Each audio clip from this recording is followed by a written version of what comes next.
Break के बाद एक बार फिर आपका स्वागत है। हमारे साथ दो फॉरेंसिक एक्सपर्ट हैं। इससे पहले कि हम बातचीत के सिलसिले को आगे बढ़ाएं, एक बार फिर से हम आपको कलीना सीएफएसएल के निदेशक डॉक्टर कुलकर्णी की बातें सुनवाते, क्योंकि पहली बार इस तरह की बातें टीवी के सामने आई हैं। एक बार फिर से सुनिए आप डॉक्टर कुलकर्णी को।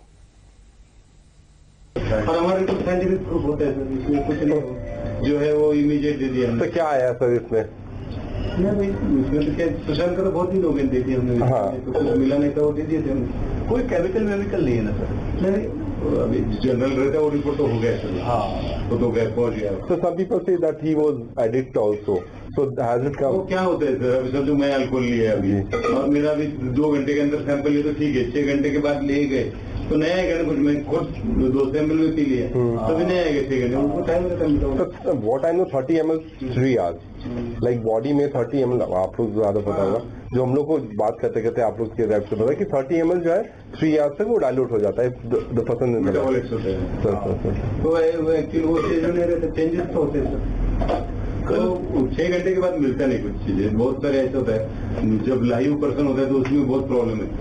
जो अनलाइव है उसमें ठीक है, उसमें कुछ नहीं होता है नॉन बायोलॉजिकल में। बट बायोलॉजिकल में तो इट इज नॉट पॉसिबल कि अभी लिए इमीडिएट अभी अल्कोहल इन्होंने हमारे सामने लिए मिला क्यों नहीं, तो उसके ये है ना रिस्ट्रिक्शन है ना। मैं पीएम रिपोर्ट की कॉपी पढ़ रहा था। 60 ml ऑफ जो टिपिकल चॉकलेट कलर और जो डार्क कलर फ्लूइड मिलता है उसमें कुछ निकला सर एडमिट?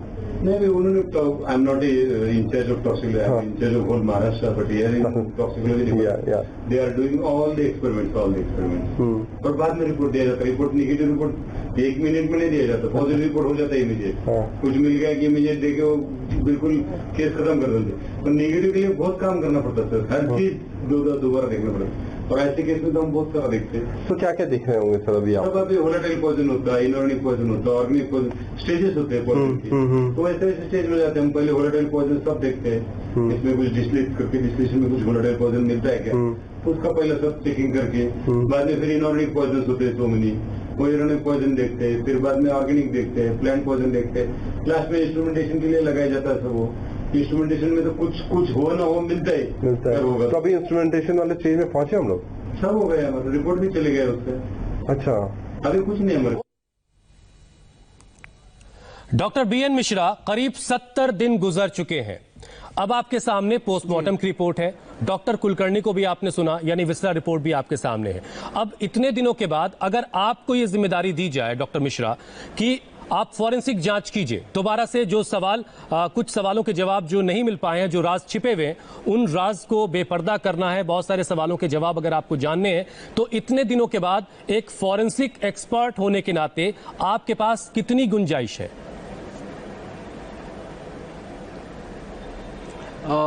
एक्चुअली अभी डॉक्टर कुलकर्णी से पूछा जाए कि क्या उन्होंने जो शॉर्ट एक्टिंग जो एनेस्थेटिक एजेंट्स होते हैं, बेहोशी की जो दवा होती है, जैसे क्लोरोफार्म है, पिफॉल है, जो इस तरह के ग्रुप के ड्रग्स हैं, क्या उन्होंने अपने टेस्ट में रूल आउट किया है? क्योंकि ये तुरंत एक्ट करते हैं, मेटाबोलाइज जो बॉडी से निकल जाते हैं, तो ये एफएसएल रिपोर्ट में डिटेक्ट नहीं होते। तो क्या उन्होंने कोशिश किया है जानने का?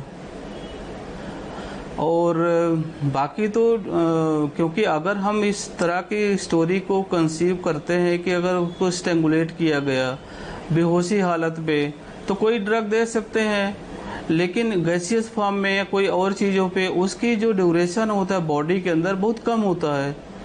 हो सकता है कि बॉडी गया और मेटाबोलाइज हो गया, डिटेक्ट ना हुआ हो। तो डॉक्टर कुलकर्णी ने क्या ये रूल आउट किया है इन इस तरह के जो ग्रुप ऑफ ड्रग्स हैं? ये पता करना चाहिए। जाहिर है ये है, आगे क्या होता है, हैंगिंग है, स्ट्रैंगुलेशन, ही बात की बातें हैं। ठीक है। Doctor R K Sharma, rule out होना चाहिए ना कि इस तरह के ड्रग्स अगर किसी को। डॉक्टर आरके शर्मा, आपने भी डॉक्टर कुलकर्णी को सुना, जो कलीना सीएफएसएल के निदेशक हैं। इसके अलावा पोस्टमार्टम की रिपोर्ट भी आपकी नजरों के सामने से गुजरी है। कुछ आपको इसमें अनयूजुअल लग रहा है? जिस तरह का शक डॉक्टर मिश्रा जता रहे हैं, कुछ ऐसी बातें आप भी सोच रहे हैं? देखिए, कुछ बातें मैं विस्तार से आपको बताना चाहता हूँ जी।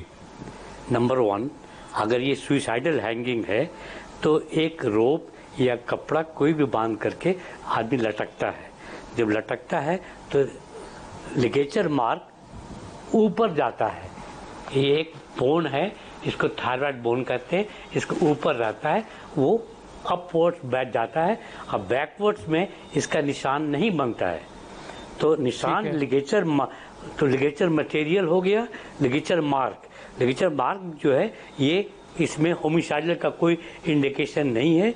It is purely on diffused ligature mark है, जो कि यूजुअली नॉर्मल केस में ये ड्राई वाइट एंड शाइनिंग होता है और टाइम बीतने के बाद ये ब्राउनिश कलर होता है because of the combination with the air.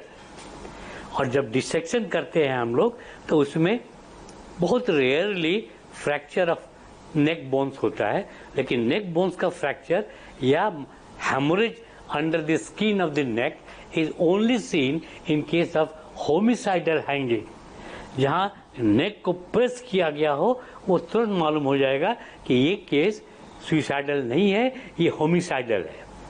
एक और तरह का केस होता है हैंगिंग में, जिसको एक्सीडेंटल हैंगिंग बोलते हैं या मेसोचिस्टिक एस्फिक्सिया बोलते हैं। इसमें क्या है, ऐसा कहा जाता है कि नेक को थोड़ा दबाने से सेक्सुअल प्लेजर होता है और कभी कभी ये ज़्यादा दब जाता है और आदमी स्पॉट डेथ हो जाता है। या लिगेचर मार्क हो, लिगेचर मटेरियल हो या हैंड हो, इससे मर सकता है। डॉक्टर शर्मा जी, विसरा जो है हमेशा इन हैंगिंग केस में कंजस्टेड नहीं रहता है। It is pale in colour, normal in colour. Only in case of homicidal hanging there may be petechial haemorrhages on the lower limbs. जो भी ब्लड होता है वो ग्रेविटेट करता है in the most dependent part of the body and usually seen in hanging cases in the lower limbs. तो ये मैंने पोस्टमार्टम रिपोर्ट में ये इसको पेटिकियल हैमरेज भी बोलते हैं, टार्गेट स्पॉट भी बोलते हैं, ये मैंने मेंशन नहीं किया हुआ पोस्टमार्टम रिपोर्ट में। So it goes in favour of suicidal not homicidal hanging. Homicidal hanging में आपको fracture of neck bones, haemorrhage in the neck muscles और even fracture of the vertebra may be seen.